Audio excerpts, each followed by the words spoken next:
जय जगत गुरु जय भारत। आप सभी भाई बहनों को मुझ पवन दास की तरफ से प्यार भरा नमस्कार, राम राम।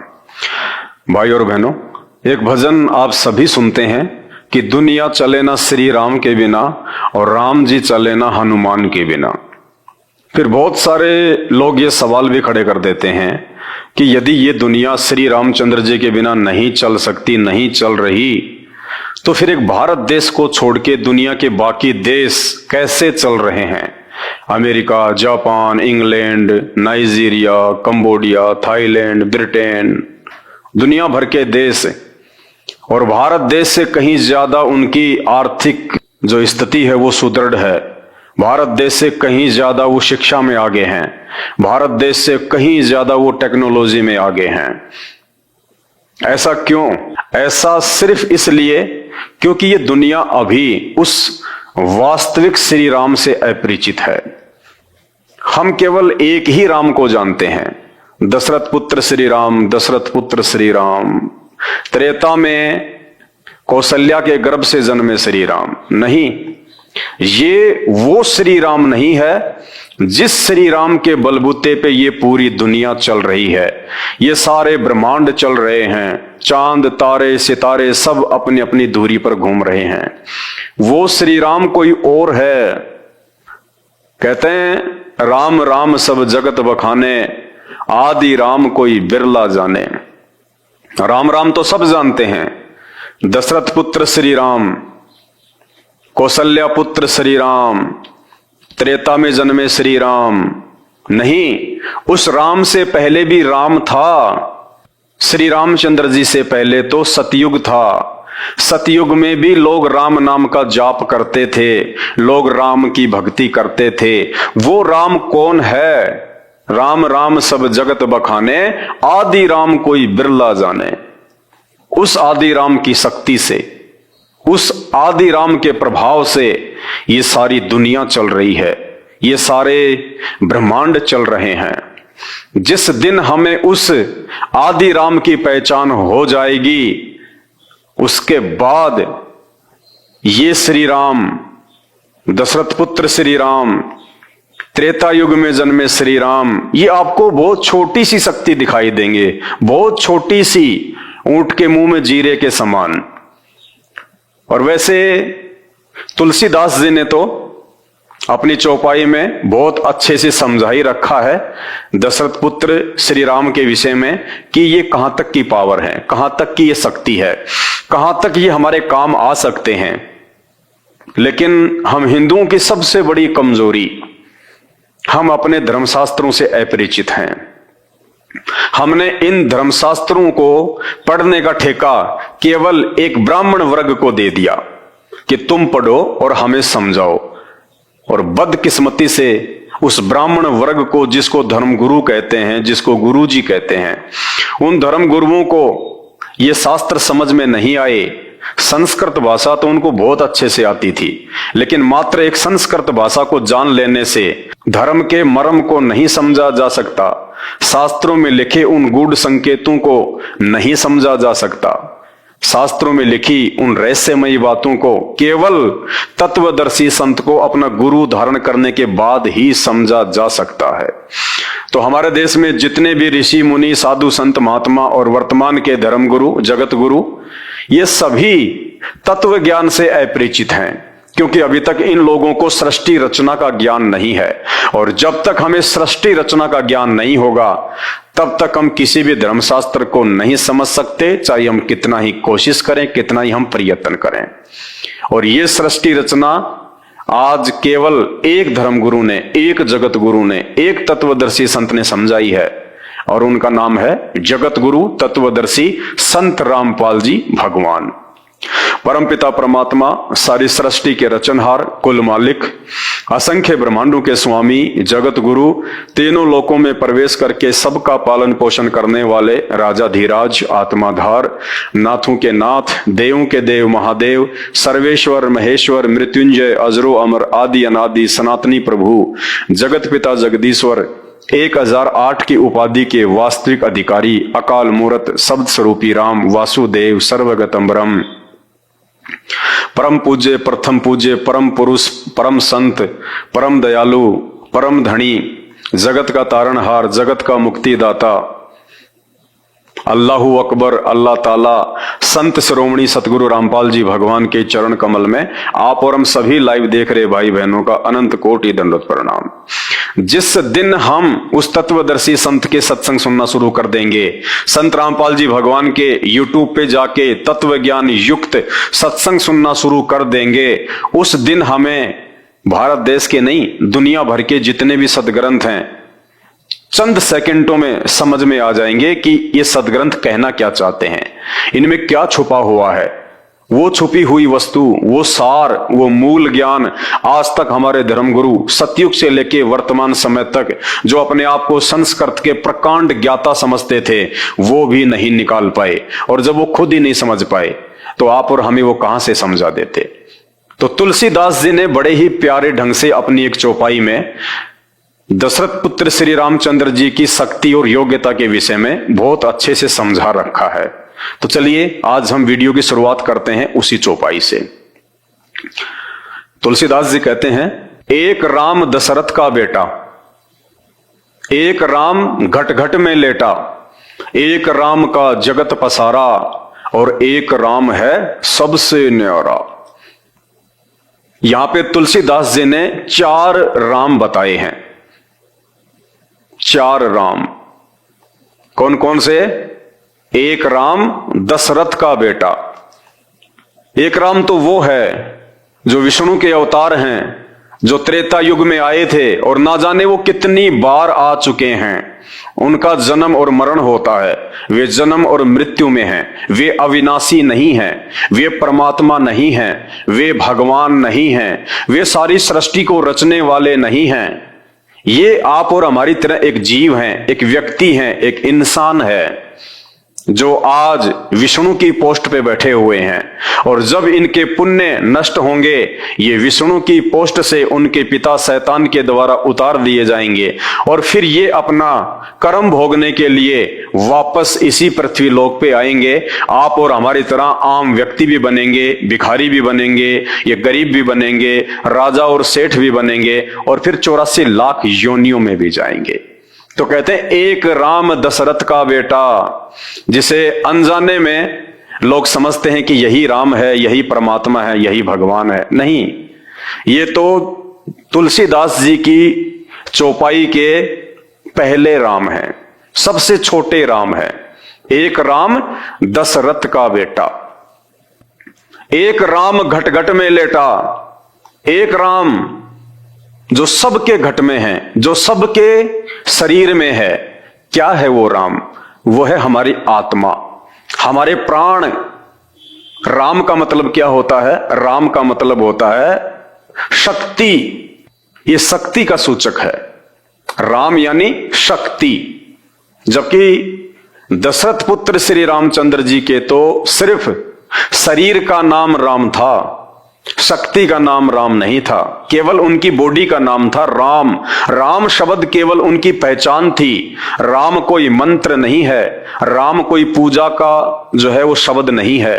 तो तुलसीदास जी ने जिस दूसरे राम का जिक्र किया है कि एक राम घट घट में लेटा, एक राम यानी वो प्राण, वो आत्मा राम जो हम सब के अंदर है। वो राजा दशरथ के अंदर भी थे वो राम सतयुग में भी थे, वो राम श्री रामचंद्र जी के अंदर भी थे, आत्मा रूप में, प्राण रूप में, जिनके बिना श्री रामचंद्र जी का भी जीवित रहना मुश्किल। और जिस दिन वो राम, वो प्राण, वो शक्ति, वो आत्मा इस शरीर से बाहर निकल जाती है, चाहे वो ब्रह्मा हो, चाहे विष्णु हो, चाहे शंकर जी हो, चाहे श्री कृष्ण हो, चाहे श्री राम हो, चाहे कोई जानवर हो, चाहे कोई इंसान हो, जिस दिन वो राम, वो शक्ति, वो प्राण, वो आत्मा उस प्राणी के शरीर से बाहर निकल जाती है, वो शरीर बेजान हो जाता है, वो मृत हो जाता है। तो 2 राम हो गए तुलसीदास जी के। एक राम दशरथ का बेटा जो आप और हमारी तरह एक इंसान, एक व्यक्ति। दूसरा राम, एक राम घट घट में लेटा। दूसरा राम हो गया आत्मा, प्राण जो सबके अंदर है। और एक राम का जगत पसारा। तीसरे प्रकार का राम कौन है? जिसका पूरे संसार में फैलाव है, जो हर जगह है, वो राम कौन है?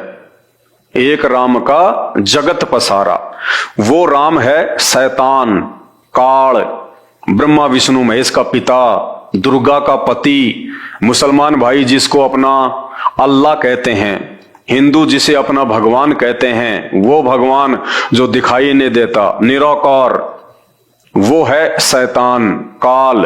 वो सबके सामने नहीं आता, वो आप और हमारी तरह शरीर में है, आकार में है, साकार है, एक मनुष्य के जैसा है, लेकिन वो सामने नहीं आता, वो अव्यक्त रहता है, वो गुप्त रहता है।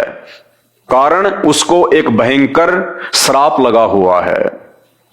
वो श्राप क्या है, क्यों उसको श्राप लगा, क्या उसने भयंकर गलती की जिस कारण से आज वो सबके सामने नहीं आता है, उसको शर्म आती है।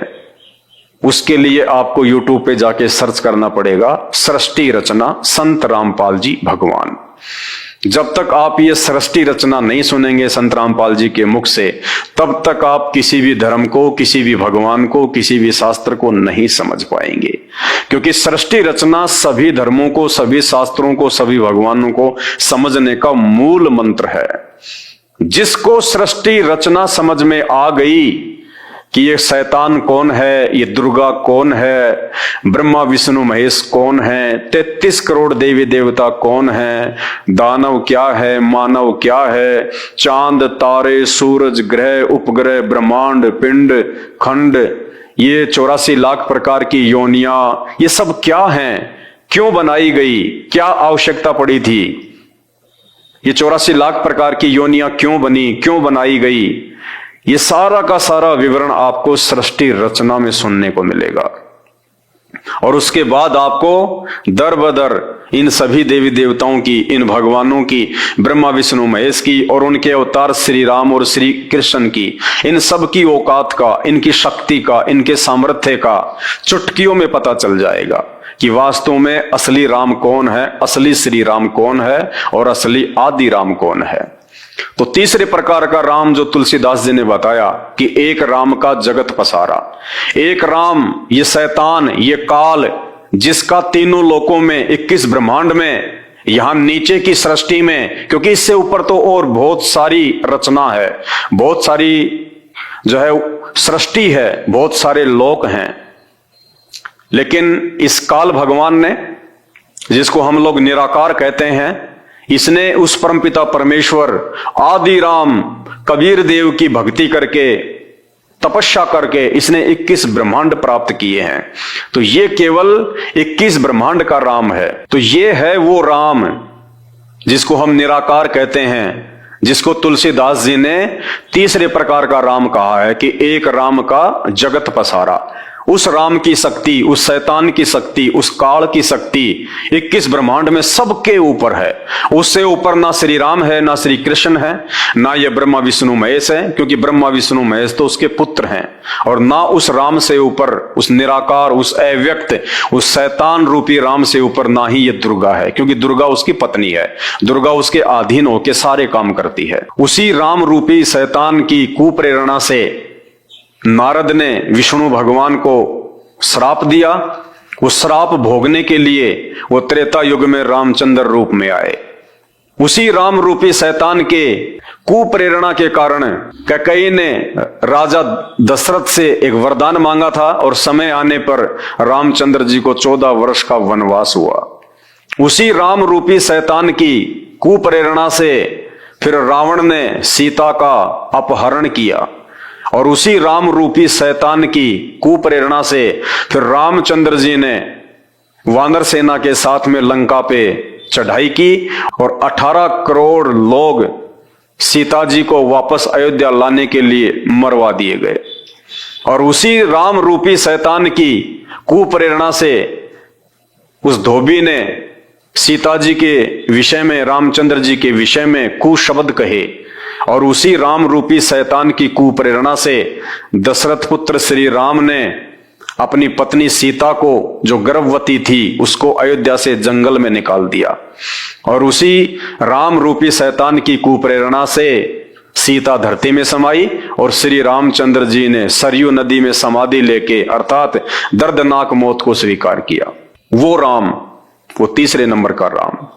एक राम दशरथ का बेटा, एक राम घटघट में लेटा, एक राम का जगत पसारा और एक राम है सबसे न्यारा। वो सबसे न्यारा जो राम है जिसका जिक्र यहां पे तुलसीदास जी ने किया है, उस राम के विषय में कहा जाता है कि दुनिया चले ना श्री राम के बिना। वो है वो श्री राम, असली राम, राम का भी राम, आदि राम। वो राम है जो पूरी दुनिया को संचालित करता है। वो राम है जिसने सृष्टि रची है। और जिस दशरथ पुत्र राम को हम अपनी अज्ञानता के चलते और इन धर्मशास्त्रों की संपूर्ण जानकारी ना हो पाने के चलते हम उन्हें भगवान मानते हैं, परमात्मा मानते हैं, सारी सृष्टि का पालन करने वाला मानते हैं, नहीं, ये श्री राम तो बहुत छोटी सी शक्ति है, बहुत छोटी सी। समुद्र के ऊपर जब पुल बनाया जा रहा था तो ये श्री राम, दशरथ पुत्र श्री राम तो समुद्र पे पुल भी नहीं बना सकते थे। और श्री राम ही नहीं, श्री राम तो चलो विष्णु जी के अंश अवतार थे, वो तो थोड़ी बहुत उनकी शक्ति लेके आए थे। स्वयं विष्णु, ब्रह्मा और शंकर ये तीनों मिलकर भी समुद्र पर पुल नहीं बना सकते थे।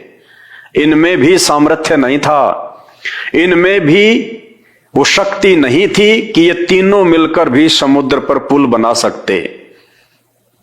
ये राम कहानी भी आपको संत रामपाल जी के सत्संगों से ही पता चलेगी।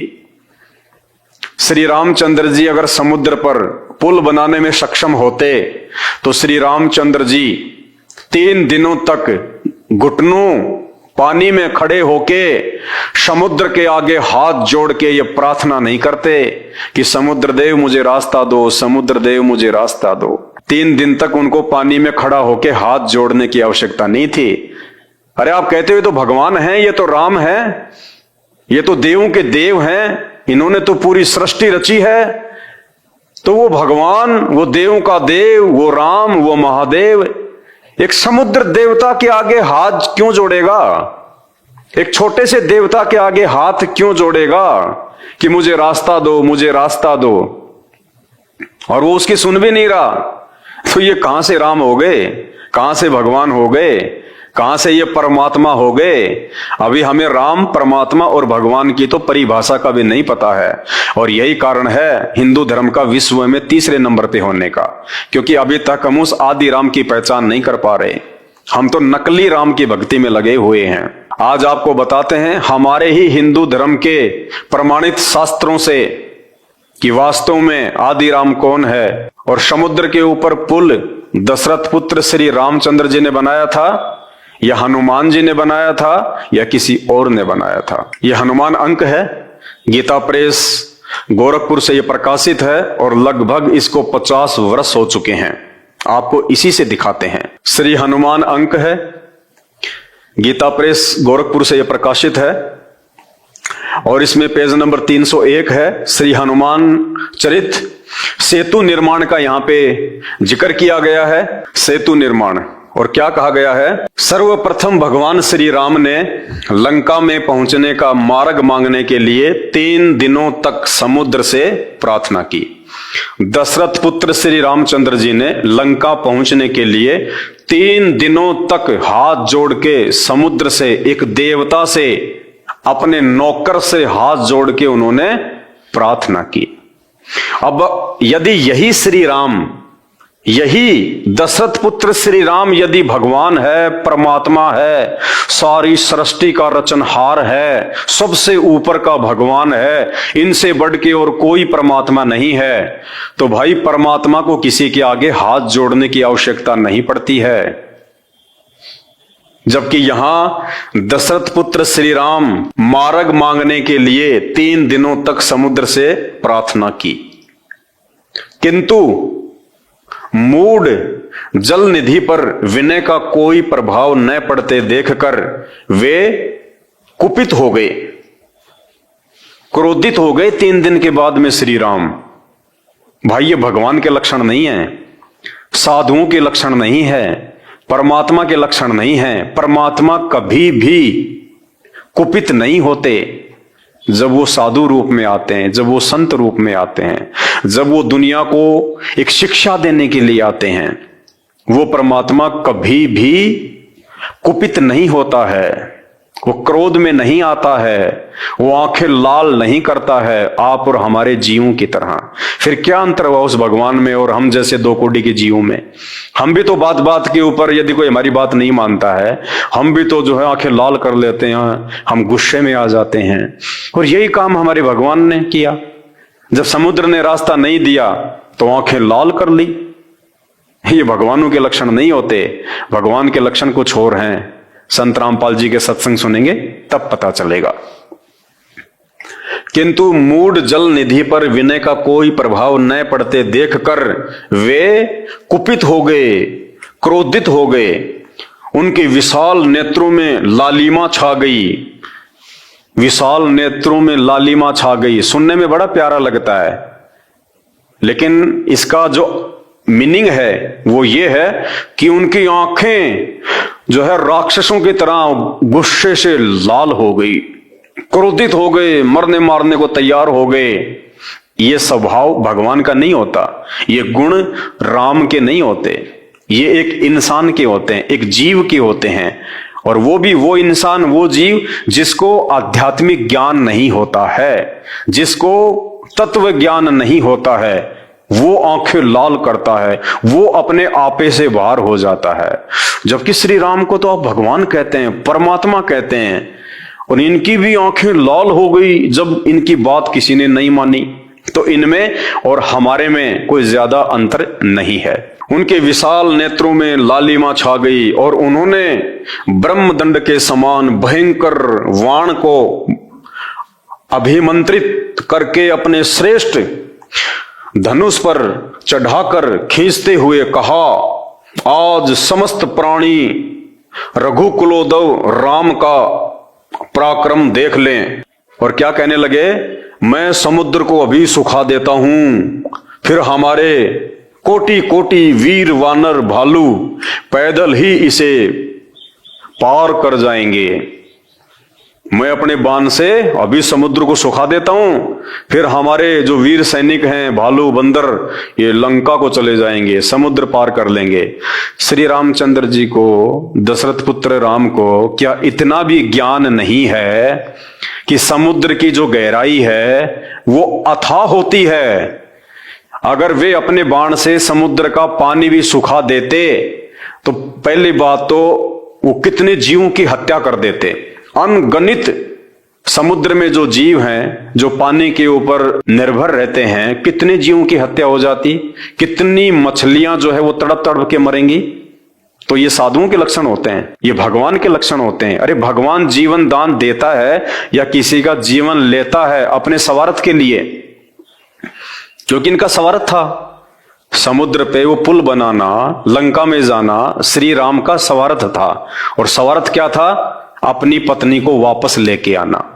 तो एक आत्मा के लिए, एक अपनी औरत के लिए समुद्र में लाखों करोड़ों अरबों जीवों की वो हत्या करने पे आतुर हो गए।